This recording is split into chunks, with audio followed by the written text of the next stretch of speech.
Did you get the slate, really? Shit, I didn't get it in there. I didn't think so. There you go.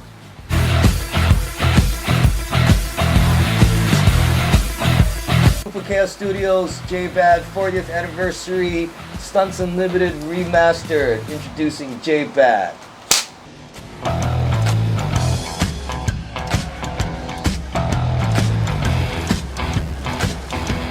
Cut.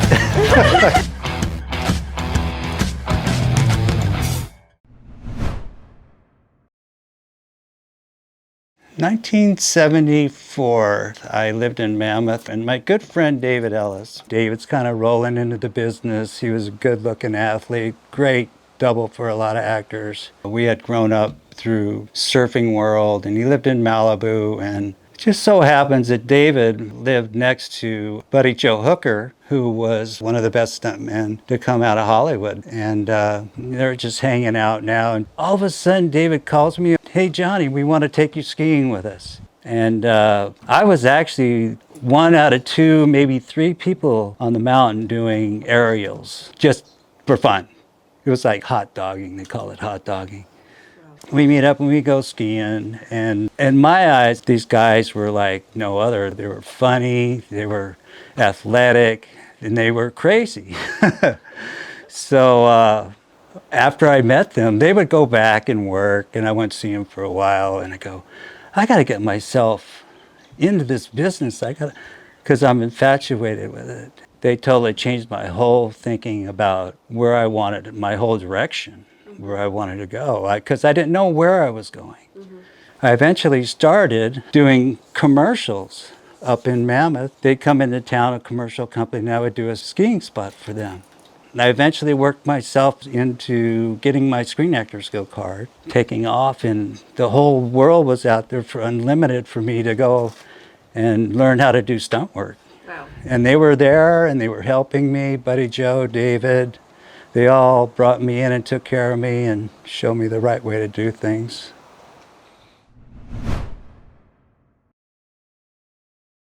So I heard that you actually met Tom Cruise when he wasn't a big star yet. And Absolutely, yeah. how was he? Normal. Yeah, he was. We worked on a movie, The Outsiders, in Tulsa, Oklahoma, in 1981-82. It's a movie Francis Ford Coppola directed, and he had Patrick Swayze, Matt Dillon, Tom Cruise, Emilio Estevez, Rob Lowe. What they referred to then was the Brat Pack. It was entourage of future stars, actors, and we were in Tulsa and we were going to do a fight, and we shot nights for a week, maybe two. And Buddy Joe Hooker again was the stunt coordinator, and we rehearsed in a gym and got to hang out with these guys, you know. And in the gym was fun because we just go in there and we started to rehearse fights and things of that sort, and play every day. That's what we were being paid to do. So Patrick would be swinging on the high bar, guys would be lifting weights. At the time I was doing a lot of tumbling, so at that time I could do a standing back. And we would just always talk to each other and crack jokes with the stunt guys. And I ended up jumping up on the floor once and doing a standing back. And all of a sudden, Tom, he walks up to me and he goes, "Teach me that. Teach me that." And I go, "Sure," because he had to do a similar stunt like that where he does a backflip off the car while they're all talking and dialoguing and stuff like that. So he wanted to learn that on the floor now. So he comes up and I remember grabbing his belt. I go, "Look up, straight up. Now throw all your body up there, and as soon as you get up there, turn your feet. Just kick your feet over your head, and I got you right here. I'll just throw your hips over." We do it once and he nails it. I nails it. And I'm going, "You got it." I go, all you have to do is just practice it everywhere, because sooner or later you might land on your head or something. But I remember doing it on dance floors and things like that back in the late 70s. I could do that. And people would go, "Oh, Johnny just threw a backflip on the floor." But now it's just a common thing. Everybody jumps around. They got back with full twist and everything. So that was just a great story. And then later, you know, he did Risky Business and ended up working again with him on Days of Thunder. And that was when he was a big, big star. Drove race cars with him for 3 months. Oh, that's so Yeah, cool. it was pretty cool. J-Bad, you're known for cannon rolls and going big. Not so much cannon rolls, but I did have a couple and a couple pipe ramps. And there's some guys that actually do that more than I did. But if ever I got a cannon roll or a pipe ramp, I was stoked. I go, it's my turn, you know? For the last couple of days when we were looking over the remaster footage, and then we found the Matrix behind the scenes footage, and you got to see footage that you haven't seen for 20 years. Tell me more about Matrix Reloaded and that crazy car scene. Well, it was cool to see what R.A. Rondell, stunt coordinator, and Freddie Heiss. David Ellis was the second unit director, too. Those guys created the car sequence in there, Matrix Reloaded. It was done on a set that was almost 2 miles long with off ramps, on ramps, 5 lanes on each side, and it was all ours. No bogeys, no nothing. It was like a dream. And we had events specifically designated, and we knew exactly what we needed to do. They go, this is your car, this is your car, this is your car. This car flips, this car blows over and flips. This other car flips back here. This guy goes sideways. The cops come through. Everybody knew what they had to do. So it was well coordinated. I mean, I couldn't believe how good a job R.A. Rondell did on that. It was unbelievable. And there was a zero tolerance behavior on that set. When you came on that set, no playing, no horseplay, no talking. You came in to work. You came in to do that shot. And then when you were off that set, you go over and eat or you go to craft service, then you can all go get crazy and stuff and have fun and talk about it and everything. But there was some crazy stuff that we did. We actually did a shot with 2 pipe ramps, dragging pipe ramps, 2 cannon rolls, and a flipping car going at 55 miles an hour on the freeway. And we did it twice in one day. It was a great payday for myself. I was one of the guys that got the pipe ramp a car. Thank you. And it was John J-Bad's turn. yeah, it was my turn. I'm glad I just got in that spot because, the footage is all we have. Is when you do something, that's all we take with us and move on with. Days of Thunder. Going at 190 miles an hour with your friends. Tom Cruise meeting Nicole Kidman for the first time. Tell us, bring us back to that time. I remember when we were working on Days of Thunder and we saw Nicole Kidman for the first time. We were doing just background driving and the camera was on her and 1,000 extras in the stand at Daytona. We're at Daytona. They got Daytona? Yeah, we're at Daytona. And we're driving by and we were all talking on mic sets. And we listened to the director, Tony Scott, and Gary McClarty telling us where to go or where to be, position ourselves. But we were shooting by and oh my God, who is that woman? Somebody goes, that's Nicole Kidman. She's the female lead. I go, oh my God, she was like, I've never seen anything out of 1,000 people. You could see Nicole Kidman in a white suit with her red hair, and she's beautiful. Everybody was just, we almost drove into the wall and stuff. She was so pretty, it was unbelievable. So It was like, even at 150 miles an hour. yes, you could see. Yes, you could see. And we did that for a whole day with Nicole. That was really cool. We did one scene where it was a series of T-bone cannon roll, 2 cannon rolls into a T-bone where I hit the final car and knock it into the air. How fast were you going when people were going when they're hitting the cannon rolls? And you guys When we did the cannon rolls, they were at 120. 120 mile Yes. an hour cannon rolls? Exactly, yeah. Yeah. Woo! They were the fastest. They had never been done in race cars, especially. We had never. And then at one point, Daytona said, "No, you can't do those here."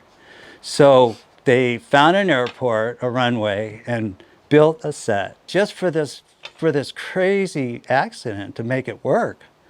And it took 7 days to shoot it. And on the seventh day, we were into golden. On a stunt guy was into a golden week where you're making good money. Golden money. Golden. Tell us about the cars. Like people see these stunts, but they don't know the secrets, and so Well, they all developed after in the 90s, you know, the blind driving and the. Blind driving? It was blind driving, yeah. What is blind driving? yeah, what is blind driving? Well, blind driving is you're driving a car on a camera and they don't see you. Basically, you have a camera hidden in the car and you're driving either laying down or you're part of the seat and you're in the back and they can't see you in the back. So that's kind of the blind driving part. And then- which I did, actually had a couple of jobs that did that, and it's pretty interesting to do. Tell us more about how like Stunts Unlimited paved the way for all these crazy CGI Marvel movies coming out.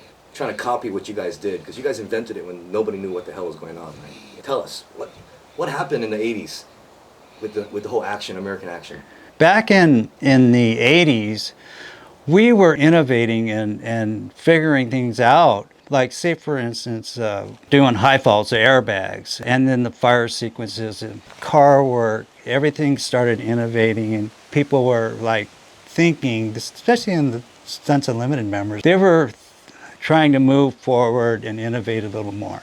What did you like to do the best? I tried to do as much as I could because like firework was always infatuating. Like I developed with Mick Rogers on a movie Scrooge with Bill Murray, the first silicone headpiece that we did a full burn with. You guys made it? Yes, we made it. We cast my face, and Mick was kept thinking he wanted to do something different. He wanted to actually see the face with fire going through it, you know, and that was me. So they cast my face, and if you would have saw some of the full burns back in the day, they were the headpieces were huge, and you literally had to paint the guy up and turn him into a fireball to make it work. And back then, there's no CGI, right? So Yeah, fire had to be fire. There was no CGI. It was fire and us making the shot more real. So yeah, that was stuff that we were doing in the 80s, and the cannon rolls were developed in the 70s. You know, all the old members actually did the first cannon roll on Q, a John Wayne movie. Wow. Yeah, and Gary McClarty, who was the stunt coordinator on Days of Thunder, he actually did the cannon rolls.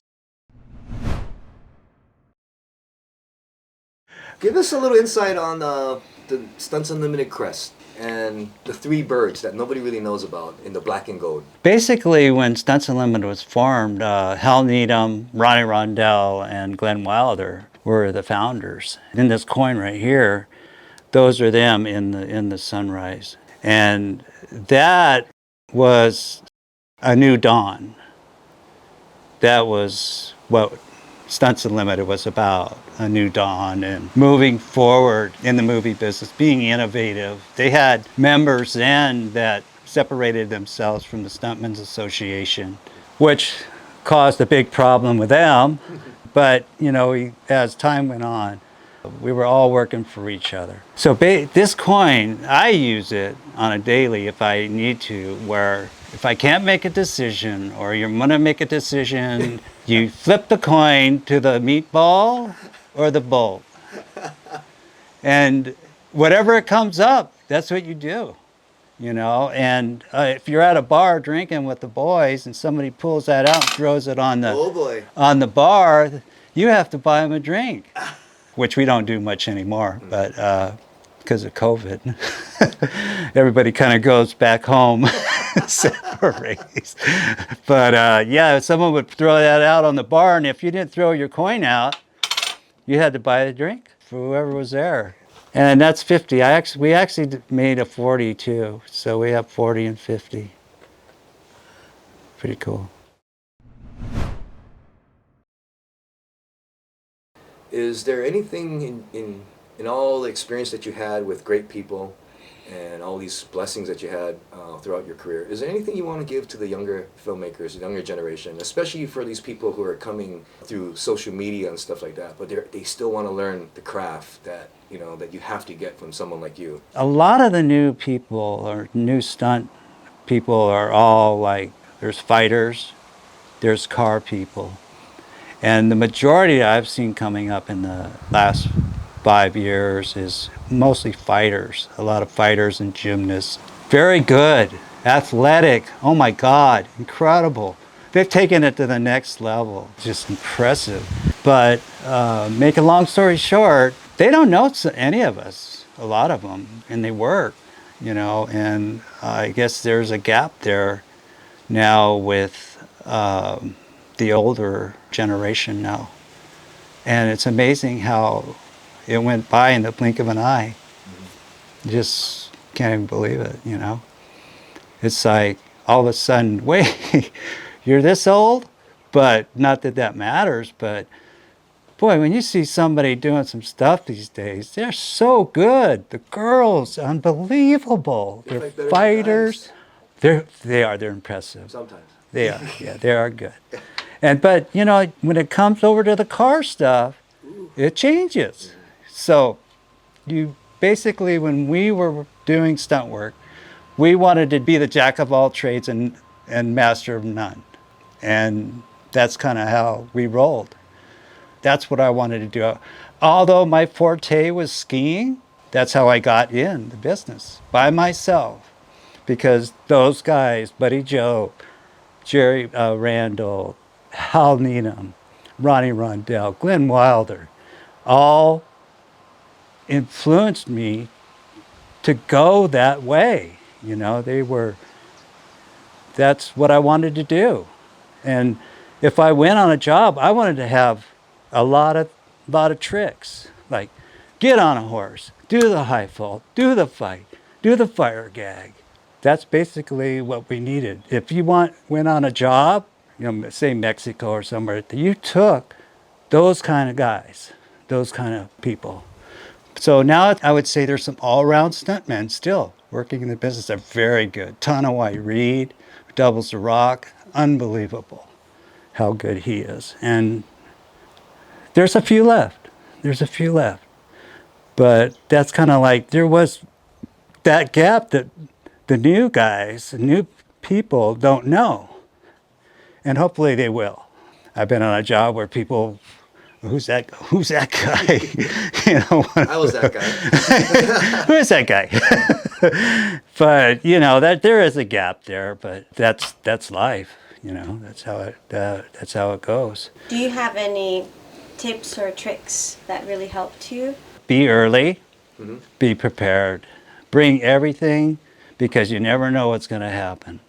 Even if I'm ND driving, I'll have my crash bag in case somebody wants it or doesn't have it, who's got a spot. But I remember coming into like a show called Fall Guy back in the 80s, and you brought everything in the back of yours. I had everything in the back of my trunk. Crash bag, turnover, fire bag, whatever it took. And I still do that. I still have it. And it's something I'll never, even if I go to work here in Hawaii on Magnum or past 5.0s, I always brought all that stuff and had it with me if I needed it. And I think it's somebody who wants to go and expand his career, it's a good thing to do. Well, Johnny, thank you for sharing your insight. Happy 40th anniversary. Thank you. Yeah, it's amazing. Almost at 40 years, just seems incredible. I hope I can make it to 50 and still do what I love to do. So what's the plans for the future? Try to keep active, swim, surf, ski, drive cars, ride motorcycles. It's pretty hard to tumble now, but I would try it. I'd love to get in the gym and tumble and do stuff like that again. You still want to grind it out? I just want to follow you guys. 40. I'm going to follow you guys. This guy like you has so much energy, Danny Kim. Oh, thank you. How can you not be interested still? I could say, oh, go do your thing, but no, I'm excited. I really am. We're excited to see how another 10. Maybe we'll do this interview on the 50th. Hopefully. Yeah. Yeah. Thank you for your time, J-Bad. And thank you for yours. Thank you. Thank you, Rebecca. Thank you, Rebecca. Thank you, I everybody appreciate out there it. in the world. If Yeah. you want to know more about J-Bad, Stunt Sensei, watch the video. Ask questions. Aloha. Yeah.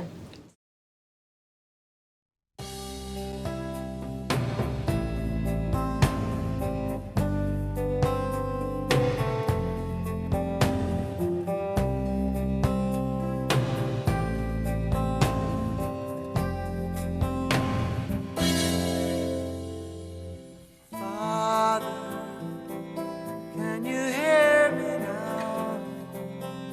I'm just one voice in the wind, where the lava meets the sea. Chills run up and down